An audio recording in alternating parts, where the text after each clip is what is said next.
Recently, I decided to give Marvel Rivals a second chance after having not played the game for the better part of a year now, and it was quite an interesting experience. I queued for several matches over the course of a stream, and I will say that I did have some fun.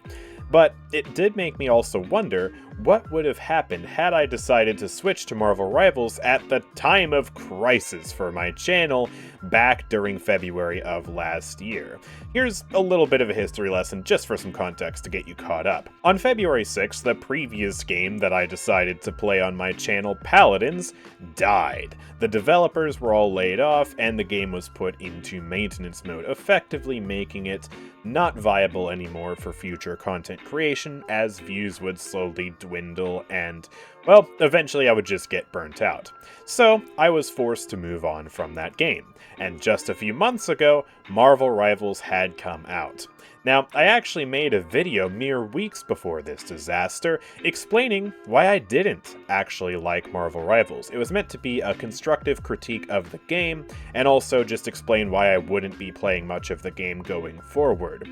The video was fairly successful in terms of views, but it did also generate a ton of backlash on the channel, and the reason for that was twofold. First of all, I was way too aggressive in my advertising for the video.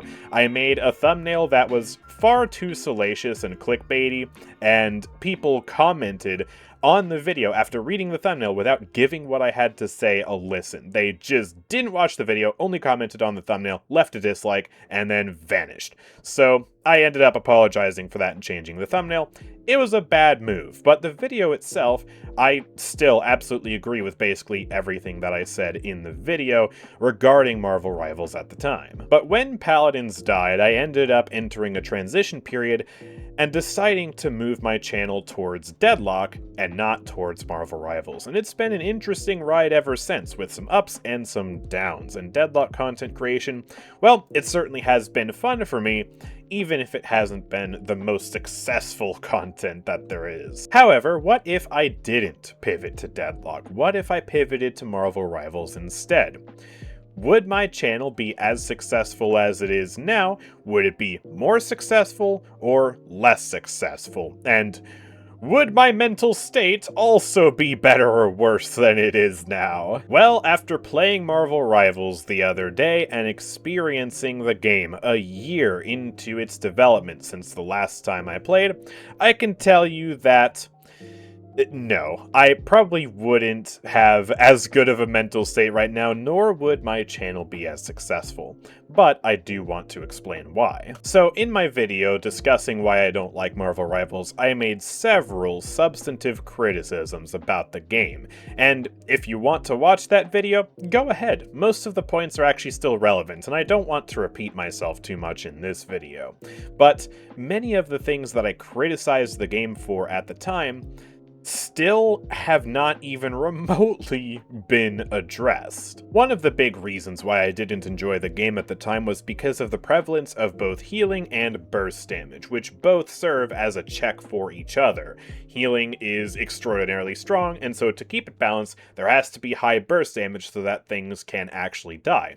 But it results in the time to kill being extremely variable, where sometimes you're effectively immortal, and other times, you just get bursted, you're done, back to spawn for you. And, yeah, the game is still exactly the same in that regard. In my experience playing Marvel Rivals over the span of 3 hours, the matches were almost indistinguishable from the matches that I played a year ago in terms of the level of healing and the level of burst damage and the overall inconsistency of the time to kill. Furthermore, things like a team UI and other UI elements that I asked for in the original criticism video have not been added to the game, and so I would be still sorely missing those features a year later. And of course, the game is still extremely messy. Now, I'm sure that with a year of Marvel Rivals experience under my belt, I would be a little bit better at deciphering what's actually happening during a team fight, but I actually have a video in the works explaining why Marvel Rivals is so messy, even for people who are experienced for the game, and why Deadlock isn't nearly as messy because of its art design, and it's gonna be hopefully a pretty interesting video, and so I'll talk more about that in that video. The overwhelming feeling that developed as the stream went on was a feeling of disappointment that most of the things that I didn't like about the game didn't even seem like the devs attempted to address them. Now, other games will certainly make changes to try and fix core meta issues. It took a while in Overwatch, but eventually they moved past the GOATS meta, for example. Paladins also made tons of changes to try and fix many things that players didn't like. Deadlock has also made sweeping changes to make the game better, like reworking the item shop, the map, adding a bunch of new heroes, etc. But the only thing that Marvel Rivals seemed interested in doing to me was, yeah, just spamming more heroes into the game. And the newest edition, Deadpool, just strikes me as a character that's immensely annoying. I did not enjoy playing against him because of that stupid visual clutter thing that he puts on your screen where he just covers up all of your UI. Why did they think that would be a fun thing to do? Now, I will say, some of the new heroes that they added, I did actually enjoy. I discovered on stream that Angela was actually quite a fun tank to play. She kind of just felt like a better version of Thor to me. I wanted to like Thor a lot, but I felt like he was clunky. Angela felt smoother to play. She also seems kind of horribly balanced as a flying tank, but let's not worry about that too much. Because in the grand scheme of things, what's the point of balance anyways? I mean, it still didn't really feel very balanced at all. Some of the characters that annoyed me greatly on release, like Luna Snow with her crazy ultimate and Hawkeye with his one-shotting arrows, were very much still in the game as if they didn't receive any balance changes at all. And some of the characters that were underwhelming still felt underwhelming to me. And the game still felt very clunky to me, especially coming back to the game after a year of playing Deadlock, because Deadlock has this extremely smooth, extremely fluid movement system. It's also a third-person shooter, but you get to mantle over boxes, parkour throughout the map, do wall jumps, double jumps. It's all very cool. And it's stuff that, honestly, you would think superheroes could do too. But playing characters like Hela and Loki and just walking through the map at a snail's pace and not being able to vault on top of ledges and other stuff like that, it just felt really limiting. And while I do think Loki is a really well-designed support from the standpoint of being interesting, that clunk still just made me not really enjoy him that much compared to even just heroes in Overwatch. Honestly, I think I would be having a better time if I switched to Overwatch than Marvel Rivals, because at least Stadium provides me with a very interesting experience where I get to build the characters in different ways, and I do think Overwatch just is a little bit more fluid of a game to play.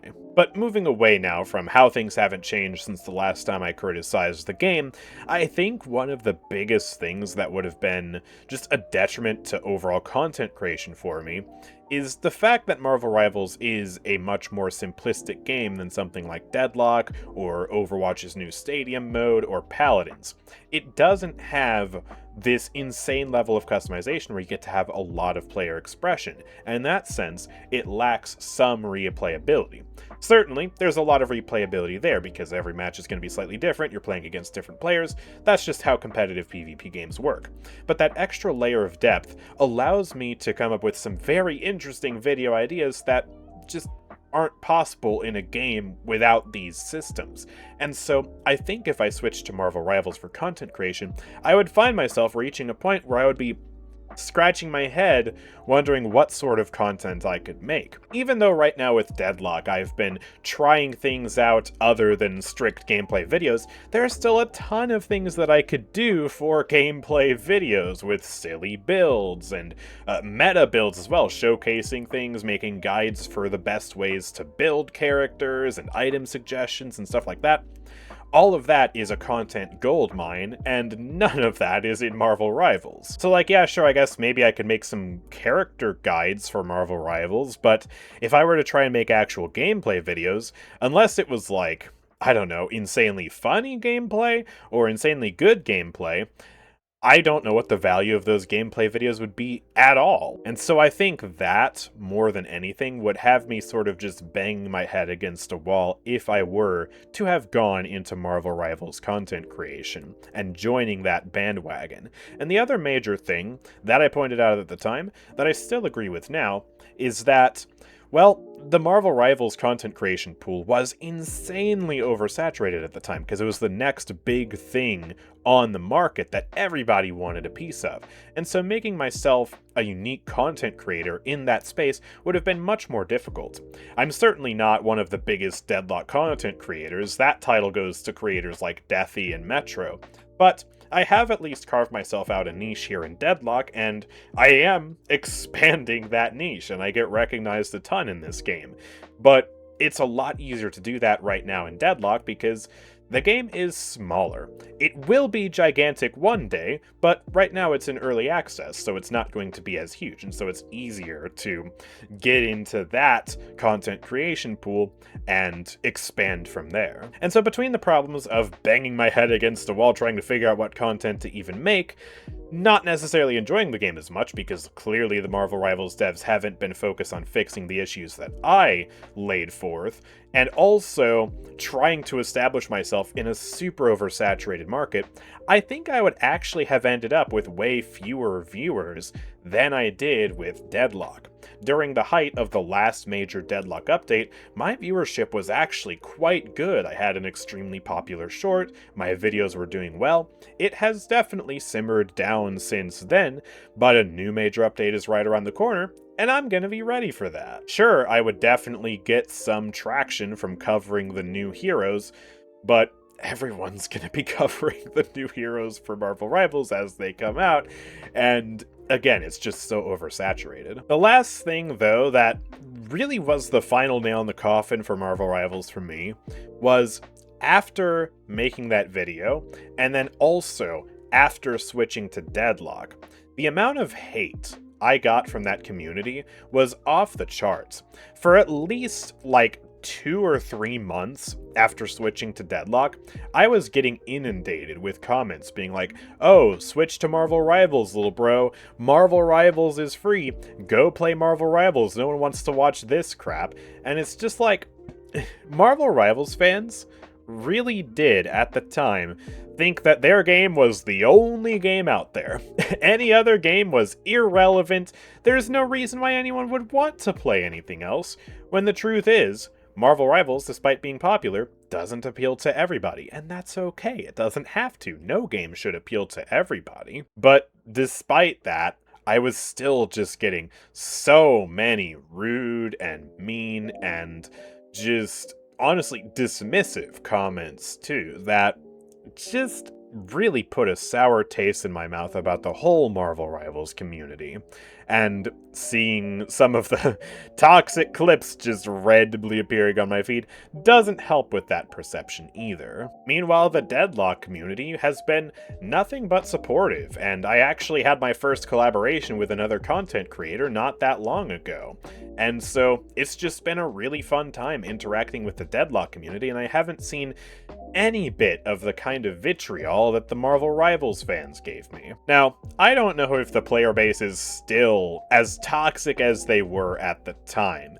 Obviously, reading the comments on this video will illuminate that for me, whether that's the case or not, but certainly the honeymoon period for Marvel Rivals is long gone now, and so I think that, more people are open to seeing criticism for the game. I guess I was a bit too early when I made my video, even though the critiques were 100% valid. But at the end of the day, the game just truly isn't for me, and while I can absolutely appreciate that other people enjoy the game, and I'm happy for all the people who enjoy the game, I just don't want to play the game, and I do not regret for a second not switching to Marvel Rivals. But anyways, I hope this video was an interesting thought experiment as to what would have happened if I had switched to Marvel Rivals, and yeah, if you want to watch the Marvel Rivals stream, a link to that will be in the description, as well as, of course, a link to the original Marvel Rivals criticism video that I made a year ago.